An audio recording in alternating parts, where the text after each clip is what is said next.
안녕하세요. 반갑습니다. 항상 일정한 방식으로 지지선을 활용한 세력주 매매를 하고 있는 연금술사의 주식 도전기 시작하겠습니다. 이전에 조건 검색식과 화면 구성이라는 영상을 통해서 제가 매매를 할 때 사용하는 화면 구성에 대한 설명을 보여드린 적이 있었습니다. 그 영상을 보시면 메인 화면으로 멀티 차트를 사용하는 걸 보셨을 건데요. 지금 보시는 화면과 같이 멀티 차트에 1봉과 5분봉을 보면서 매매를 하고 있습니다. 1봉, 주봉, 월봉과 같이 기간을 길게 하면 줌아웃의 효과가 있는 거죠. 좀 더 멀리서 큰 그림을 보는데 효과적이고요. 이런 식으로 이 키네마스터라는 종목의 긴 흐름, 종목의 움직임을 효과적으로 볼 수가 있고, 반대로 30분봉, 15분봉, 5분봉, 3분봉, 1분봉과 같이 기간을 짧게 하면 짧게 할수록 줌인의 효과가 있겠죠.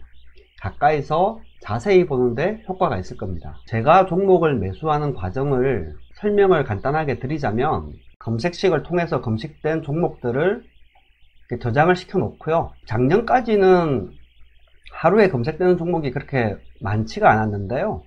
평균적으로 3종목에서 4종목 정도가 검색이 됐었는데, 올해 들어서부터는 하루에 검색되는 종목의 수가 좀 많아져서, 기존에는 이게 3칸이었는데요. 이제 한 칸을 더 늘렸습니다. 3칸으로 하기에는 날짜가 너무 짧아져서 4칸으로 늘려서 매일 검색식에 검색되는 종목들을 저장을 시켜 놓고요.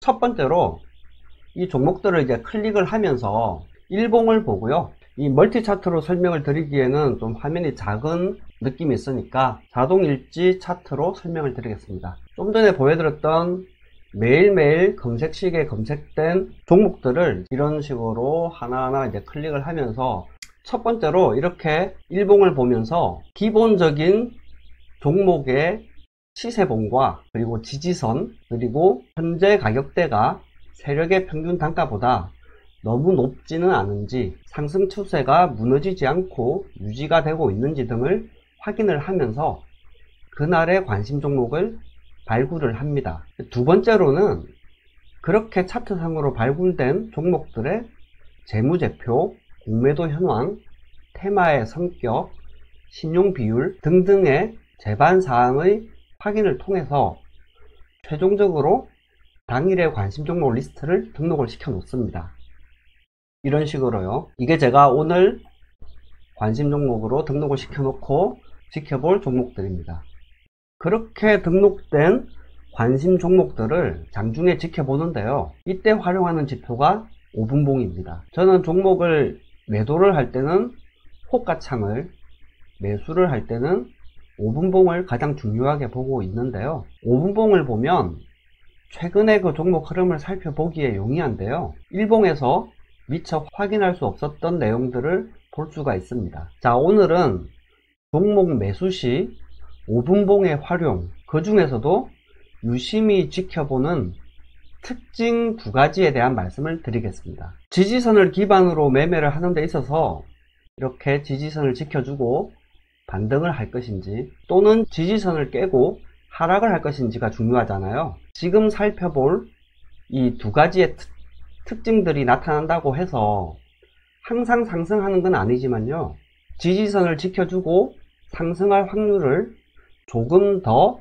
높여줄 수 있는 패턴이라는 정도로 이해를 해주시면 좋을 것 같습니다.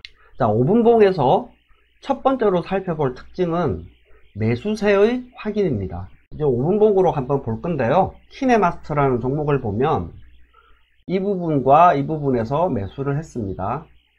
그 이후에서 이제 이날 매도를 했고요. 여기서 다시 매수를 하고 여기서 매도를 했는데요. 자, 매수 시점을 보면 11시에 대량 거래량이 발생을 하면서 주가를 상당히 끌어올린 부분이 있습니다. 이 이벤트가 발생을 한 이후에 제가 매수를 했고요. 종가에 매수를 해서 이제 수익을 좀 냈었고요. 두 번째 보시면 이 부분에서도 장 초반이긴 한데 개장하고 발생한 거래량보다 그 이후에 발생한 20분 정도 기간 동안에 발생한 거래량이 상당히 더 높아지는 게 확인이 됩니다. 거래량이 대량으로 발생을 했고 그 이후에 조정을 좀 줄 때 제가 두 번에 걸쳐서 매수를 했었고요. 그 후에 상승이 나오게 됩니다. 여기 상승이 나왔을 때는 제가 확인을 못하고 있는 중이라서 매도를 못하고 그 이후에 지지선을 깨지 않고, 아마 지지선을 깼으면 매도가 됐겠죠. 근데 다행히 지지선을 깨지 않고 재차 상승이 나와줘서 이 부분에서 이제 매도를 했었는데요. 보시는 바와 같이 거래량 자체가 평이하게 가는 수준에서 거래량이 증가하는 경우가 있어요. 이게 제가 말씀드리는 첫 번째 특징인데요. 지지선 부근에서 이런 분봉상의 특징이 발생을 하면 단기적으로 상승을 시키기 위한 신호라고 볼 수 있는 거예요. 제가 등록해 놓은 관심 종목 중에서 이런 상황이 발생을 한다면 매수를 가급적이면 하고 있습니다. 다른 종목을 한번 보시면요, DPC라는 종목이고요. 이 종목의 매매 마크를 한번 보시면 이 부분의 매수는 지지선에서 깨지 않고 반등을 할 때 매수를 했던 거고요. 12시 이후에 대량 거래가 한번 발생을 합니다. 그러면서 가격이 좀 올랐고요. 그 이후에 다시 조정을 주는데 이 부분이 괜찮아 보여서 여기서 재매수를 했습니다. 그 이후에 가격은 상승을 했고요. 이런 식으로 장중에 갑자기 매수세가 증가하는 경우가 있어요. 그럴 경우에 이제 매수세가 살아있다라고 보고 매수를 하고 있습니다. 이게 첫 번째 5분봉에서 발견할 수 있는 특징이고요. 두 번째 살펴볼 특징은 반등에 관한 부분입니다. 젠백스라는 종목이고요. 그 상승하는 종목과 하락하는 종목을 보면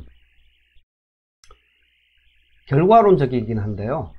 특징이 있잖아요. 상승을 할 때는 이런 식으로 상승을 하죠. 저점을 계속 높이면서 상승을 나와주는 거고요.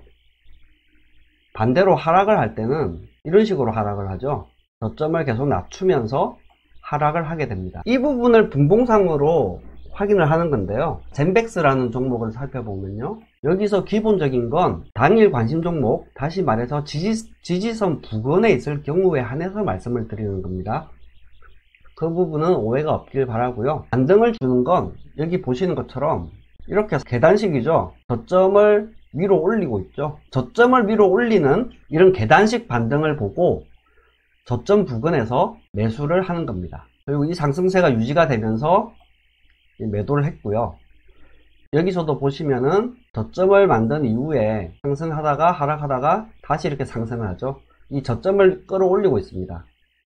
저점을 끌어올리는 모습을 보고 매수를 했고, 여기서도 아까 종목과 마찬가지로 지지선 이탈을 하진 않았지만 지수가 하락을 하고 있어서 먼저 매도를 했습니다. 자, 그리고 이 부분에서도 제가 생각하는 이 지지선을 지켜주면서 상승을 한번 해주는데요. 그 이후에 하락을 하다가 재차 상승을 하죠. 지지선을 지켜주는 것도 있고, 이 패턴이 계단식 상승을 나타내는 패턴이라고 생각을 해서 매수를 했습니다. 이 종목도 아직까지는 보유 중에 있는 상황이고요. 다음 종목을 한번 보시면요, 라온피플이라는 종목이고요. 이 종목도 제가 생각하는 지지선 부근에서 상승 후에 하락을 해서 다시 상승을 합니다. 이 저점을 위로 올리고 있잖아요. 그래서 1차 매수를 했고, 다시 또 상승을 하다가 하락을 하고 재차 상승을 하는데, 이 부분에서도 이 저점보다는 더 위에서 반등을 하는 모습을 보여줍니다. 그래서 다시 2차 매수를 했고, 그 이후에 상승을 하는 모습을 보여줍니다. 이런 부분에서 이제 계단식 상승이라고 판단이 돼서 매수를 했던 거고요. AD테크라는 종목이고요. 이 종목도 지지선 부근에서 상승 후에 하락, 그리고 다시 상승, 여기서 저점을 높이고 있죠. 그래서 1차 매수를 했고, 다시 하락 후에 반등을 하는데 역시나 저점을 높이고 있습니다. 그래서 또 재차 매수를 했었고요. 여기서도 상승 하락 상승 하락을 하면서 저점을 높이고 있습니다. 이 부분이 좋아 보여서 매수를 했던 거고요. 켄트로닉스라는 종목이고요. 이 종목도 마찬가지입니다. 제가 생각하는 지지선 부근에서 이런 식으로 저점을 높이고 있죠. 그래서 여기서 1차 매수가 들어갔던 거고요. 그 이후에 이 횡보 구간이 좀 지지를 해준다는 생각이 들어서 재매수를 했습니다. 그리고 지수가 하락을 하고 있는 상황이어서 매도를 했었고요. QSI라는 종목이고요. 이 종목도 보시면은 지지선 부근에서 이 저점을 계속 끌어올리고 있습니다. 저점을 계속 위로 높여주고 있죠. 그래서 매수를 했고 장중에 매도를 했습니다. 자, 이렇게 해서 오늘 두 가지 제가 장중에 분봉을 통해서 확인을 하고 매수를 하는 방법들에 대한 설명을 드렸습니다. 좀 전에 말씀드린 것처럼 이런 방법들이 무조건 이런 현상이 발생을 했다고 상승을 하지는 않아요. 그렇지만 조금 더 지지선을 깨고 이탈할 건지 지지선을 유지한 채로 상승을 해줄 건지 그 확률에서 조금 더 확률을 높일 수 있는 매매 기법이 아닐까 해서 오늘 말씀을 드렸습니다. 주식 매매하는데 오늘 말씀드린 부분이 도움이 되셨으면 좋겠고요. 이상으로 오늘 영상을 마치겠습니다. 지금까지 시청해 주셔서 감사합니다.